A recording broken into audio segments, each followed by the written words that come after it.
प्यारे विद्यार्थियों, जनरल पंजाबी दे सिलेबस दे विच तुहाडे एक टॉपिक है शब्दकोश वाचन विधि। ते असी सारे भली भांत इस गल तो जाणू हाँ, इस तत्थ तो जाणू हाँ कि हरेक भाषा दे विच ਜਿਹੜੇ ਨੇ अणगिणित ही शब्द ਹੁੰਦੇ ਹਨ ਅਤੇ ਭਾਸ਼ਾ ਜਿਹੜੀ ਹੈ ਲਗਾਤਾਰ ਜਿਹੜੀ ਹੈ ਪ੍ਰਗਤੀਸ਼ੀਲ ਰਹਿੰਦੀ ਹੈ। ਇਹ ਆਪਣੇ ਆਪ ਨੂੰ ਸੀਮਾਵਾਂ ਦੇ ਵਿੱਚ ਨਹੀਂ ਜਿਹੜਾ ਹੈ ਉਹ ਬਣਦੀ। ਨਵੇਂ ਸ਼ਬਦ ਭਾਸ਼ਾ ਦੇ ਵਿੱਚ ਪ੍ਰਵੇਸ਼ ਕਰਦੇ ਰਹਿੰਦੇ ਹਨ ਅਤੇ ਜਿਨ੍ਹਾਂ ਸ਼ਬਦਾਂ ਦੇ ਵੱਲ ਕੋਈ ਜ਼ਿਆਦਾ ਧਿਆਨ ਨਾ ਦਿੱਤਾ ਜਾਵੇ ਤੇ ਪੀੜ੍ਹੀ ਦਰ ਪੀੜ੍ਹੀ ਜਿਹੜੇ ਨੇ ਕੁਝ ਕੁ ਸ਼ਬਦ ਜਿਹੜੇ ਅਲੋਪ ਹੁੰਦੇ ਜਾਂਦੇ ਹਨ। ਤੇ ਕਈ ਵਾਰ ਸਾਨੂੰ ਸਾਡੇ ਸਮਾਜ ਦੇ ਵਿੱਚ ਕੋਈ ਇਸ ਪ੍ਰਕਾਰ ਦੇ ਭਾਸ਼ਾ ਦੇ ਵਿੱਚ ਸ਼ਬਦਾਂ ਦੀ ਵਰਤੋਂ ਜਿਹੜੀ ਕੀਤੀ ਹੋਈ ਮਿਲ ਜਾਂਦੀ ਹੈ ਕਿ ਜਿਸ ਦੇ ਅਸੀਂ ਅਰਥ ਠੀਕ ਢੰਗ ਦੇ ਨਾਲ ਗ੍ਰਹਿਣ ਨਹੀਂ ਕਰ ਸਕਦੇ। ਇਸ ਕਰਕੇ ਜੋ ਸੰਦੇਸ਼ ਸਾਨੂੰ ਕਿਸੇ ਭਾਸ਼ਾ ਦੇ ਰਾਹੀਂ ਦਿੱਤਾ ਜਾਂਦਾ ਹੈ ਤੇ ਉਹ ਭਾਸ਼ਾ ਦੇ ਜੇ ਅਸੀਂ ਠੀਕ ਢੰਗ ਨਾਲ ਅਰਥ ਨਹੀਂ ਸਮਝ ਸਕਦੇ ਤੇ ਇਹਨਾਂ ਅਰਥਾਂ ਨੂੰ ਜਾਣਨ ਦੀ ਜਿਗਿਆਸਾ ਜਿਹੜੀ ਹੈ ਉਹ ਸਾਡੇ ਵਿੱਚ ਰਹਿੰਦੀ ਹੈ। ਤੇ ਇਹ ਜਿਗਿਆਸਾ ਨੂੰ ਪੂਰਾ ਕਰਨ ਦੇ ਲਈ ਸਾਡੇ ਵਿਦਵਾਨਾਂ ਨੇ ਇੱਕ ਵਿਧੀ ਅਪਣਾਈ ਹੈ, ਉਹ ਹੈ ਸ਼ਬਦਕੋਸ਼ ਦੀ ਸਥਾਪਨਾ।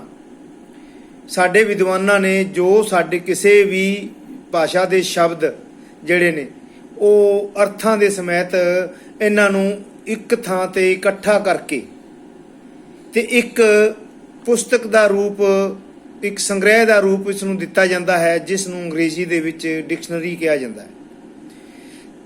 ਤੇ ਕੋਈ ਵੀ ਸ਼ਬਦ ਜਿਸ ਦਾ ਅਸੀਂ ਅਰਥ ਨਹੀਂ ਜਾਣਦੇ ਹੁੰਦੇ ਜਾਂ ਕਿਹੜਾ ਅਰਥ ਕਿਹੜੇ ਸੰਦਰਭ ਦੇ ਵਿੱਚ, ਕਿਹੜੇ ਸ਼ਬਦ ਨੂੰ ਕਿਹੜੇ ਸੰਦਰਭ ਦੇ ਵਿੱਚ ਤੇ ਕਿਹੜੇ ਅਰਥ ਦੇ ਵਿੱਚ ਅਸੀਂ ਵਰਤੋਂ ਉਸ ਦੀ ਕਰਨੀ ਹੁੰਦੀ ਹੈ, ਇਸ ਦਾ ਵੀ ਸਾਨੂੰ ਜਿਹੜਾ ਉੱਥੇ ਪਤਾ ਲੱਗ ਜਾਂਦਾ ਹੈ। ਤੇ ਕਿਸੇ ਵੀ ਭਾਸ਼ਾ ਦੇ ਵਿੱਚ ਕਰਤਾ, ਕਰਮ, ਕਿਰਿਆ ਵਿਸ਼ੇਸ਼ਣ, ਕਿਰਿਆ ਵਿਸ਼ੇਸ਼ਣ ਆਦਿ ਰੂਪਾਂ ਦੇ ਵਿੱਚ ਜਿਹੜਾ ਹੈ ਸ਼ਬਦਾਂ ਦੀ ਵਰਤੋਂ ਹੁੰਦੀ ਹੈ ਤੇ ਇਹਨਾਂ ਦੇ ਅਰਥ ਵੀ ਹਰ ਥਾਂ ਦੇ ਉੱਤੇ ਜਿਹੜੇ ਨੇ ਉਹ ਵੱਖਰੇ ਮਿਲ ਜਾਂਦੇ ਹਨ, ਵੱਖਰੇ ਰੂਪਾਂ ਦੇ ਵਿੱਚ ਇਹਨਾਂ ਦੀ ਵਰਤੋਂ ਹੋ ਜਾਂਦੀ ਹੈ। ਤਾਂ ਮੈਂ ਜ਼ਿਆਦਾ ਸਮਾਂ ਨਾ ਲੈਂਦਾ ਹੋਇਆ ਤੁਹਾਡੇ ਨਾਲ ਅੱਜ ਇਸ ਟੌਪਿਕ ਦੇ ਉੱਤੇ ਵੀਡੀਓ ਬਣਾਉਣ ਜਾ ਰਿਹਾ ਵੀ ਅਸੀਂ ਕਿਸੇ ਵੀ ਸ਼ਬਦ ਦੇ ਅਰਥ ਨੂੰ ਜਾਣਨ ਦੇ ਲਈ ਸ਼ਬਦਕੋਸ਼ ਦੀ ਵਰਤੋਂ ਕਿਸ ਤਰ੍ਹਾਂ ਕਰਨੀ ਹੈ। ਇਹ ਸਾਨੂੰ ਸਾਰਿਆਂ ਨੂੰ ਪਤਾ ਹੈ ਕਿ ਕੋਈ ਵੀ ਭਾਸ਼ਾ ਜਿਹੜੀ ਹੈ ਕਿਸੇ ਬੰਧਨ ਦੇ ਵਿੱਚ ਰਹਿ ਕੇ ਪ੍ਰਗਤੀ ਨਹੀਂ ਕਰਦੀ। ਇਹ ਲਗਾਤਾਰ ਜਿਹੜਾ ਹੈ ਉਹ ਪ੍ਰਗਤੀ ਕਰਦੀ ਜਾਂਦੀ ਹੈ। ਪਹਿਲਾਂ ਵੀ ਮੈਂ ਤੁਹਾਨੂੰ ਦੱਸਿਆ ਵੀ ਸ਼ਬਦ ਇਸ ਦੇ ਵਿੱਚ ਆਉਂਦੇ ਜਾਂਦੇ ਰਹਿੰਦੇ ਹਨ। ਸ਼ਬਦਾਂ ਦੀ ਵਰਤੋਂ ਤਤਸਮ ਤੇ ਤਦਭਾਵ ਦੇ ਰੂਪ ਦੇ ਵਿੱਚ ਹੁੰਦੀ ਹੈ। ਤਤਸਮ ਸ਼ਬਦ ਜਿਹੜੇ ਨੇ ਉਹ ਉਸ ਭਾਸ਼ਾ ਦੇ ਵਿੱਚ ਉਸੇ ਰੂਪ ਵਿੱਚ ਲਏ ਜਾਂਦੇ ਹਨ ਤੇ ਤਦਭਾਵ ਜਿਹੜੇ ਸ਼ਬਦ ਨੇ ਉਹ ਕਿਸੇ ਦੂਸਰੀ ਭਾਸ਼ਾ ਦੇ ਵਿਗੜੇ ਰੂਪ ਦੇ ਤੌਰ ਤੇ ਜਿਹੜਾ ਹੈ ਉਹ ਵਰਤੇ ਜਾਂਦੇ ਹਨ। ਤਾਂ ਕੁਦਰਤ ਨੇ ਮਨੁੱਖ ਨੂੰ ਸੋਚਣ ਦੀ ਸਮਰੱਥਾ ਦੇ ਨਾਲ ਕੁਝ ਕਰ ਸਕਣ ਦੀ ਤਾਕਤ ਅਤੇ ਬਹੁਤ ਵੱਡਾ ਭੰਡਾਰ ਦਿਮਾਗ ਦਿੱਤਾ ਹੈ। ਮਨੁੱਖ ਦਾ ਜਿਹੜਾ ਦਿਮਾਗ ਹੈ ਉਹ ਅਥਾਹ ਹੈ। ਇਸ ਦੇ ਭੰਡਾਰ ਦੇ ਵਿੱਚ ਜਿਹੜਾ ਹੈ ਬਹੁਤ ਸਾਰੇ ਸ਼ਬਦ ਜਿਹੜਾ ਸਮਾ ਲੈਣ ਦੀ ਸ਼ਕਤੀ ਹੈ, ਇਹਨਾਂ ਨੂੰ ਯਾਦ ਰੱਖਣ ਦੀ ਸ਼ਕਤੀ ਹੈ। ਤੇ ਇਸ ਦਿਮਾਗ ਦੀ ਸ਼ਕਤੀ ਇੰਨੀ ਜ਼ਿਆਦਾ ਹੈ ਕਿ ਜਿਸ ਨੂੰ ਸੀਮਾ ਦੇ ਵਿੱਚ ਨਹੀਂ ਰੱਖਿਆ ਜਾ ਸਕਦਾ। ਭਾਵ ਇਸ ਦਿਮਾਗ ਦੀ ਸ਼ਕਤੀ ਦੀ ਕੋਈ ਸੀਮਾ ਜਾਂ ਅੰਤ ਨਹੀਂ ਹੈ।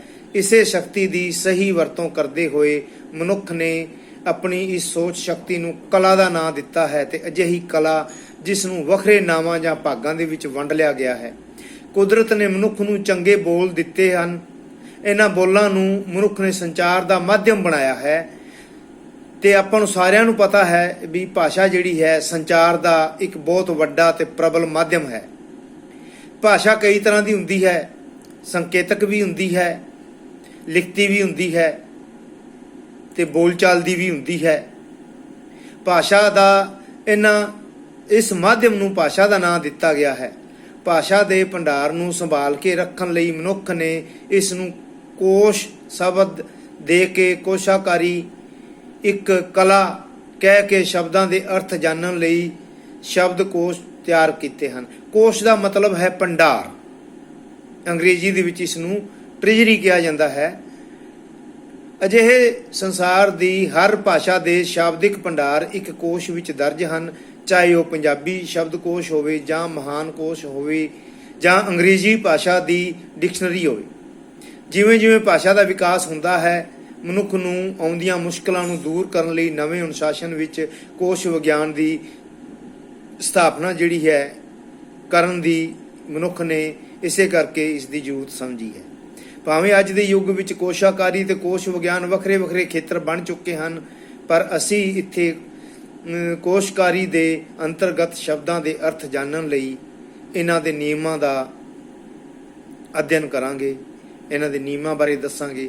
ਕਿਉਂਕਿ ਜੇਕਰ ਅਸੀਂ ਕੋਸ਼ ਸ਼ਬਦ ਦਾ ਅਰਥ ਅਤੇ ਉਹਨਾਂ ਦੇ ਅਥਾਹ ਭੰਡਾਰ ਹੈ ਸ਼ਬਦਾਂ ਦਾ, ਤੇ ਜੇਕਰ ਅਸੀਂ ਉਗੜ ਦੁਗੜੇ ਢੰਗ ਨਾਲ ਚੱਲਾਂਗੇ ਤਾਂ ਇਸ ਦੇ ਨਾਲ ਸਮਾਂ ਜ਼ਿਆਦਾ ਲੱਗੇਗਾ।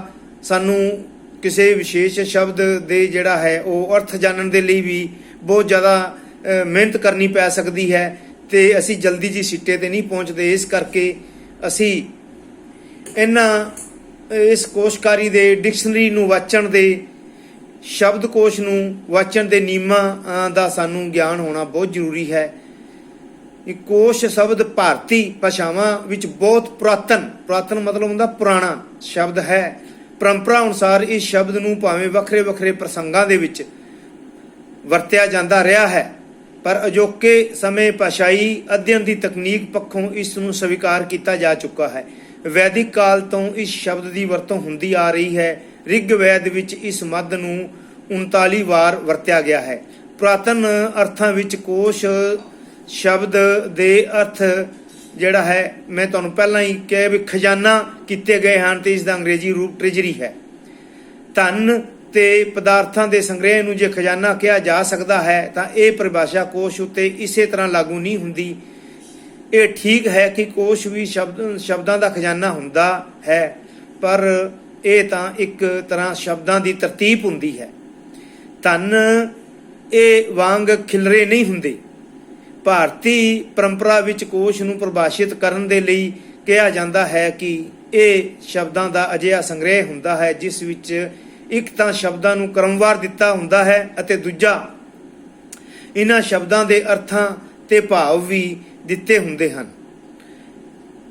ਇਹ ਸ਼ਬਦ ਸੰਸਕ੍ਰਿਤ ਕੋਸ਼ ਵਿੱਚ ਬਾਲ ਮੁਕੰਦ ਦਿਵੇਦੀ ਦੁਆਰਾ ਕਹੇ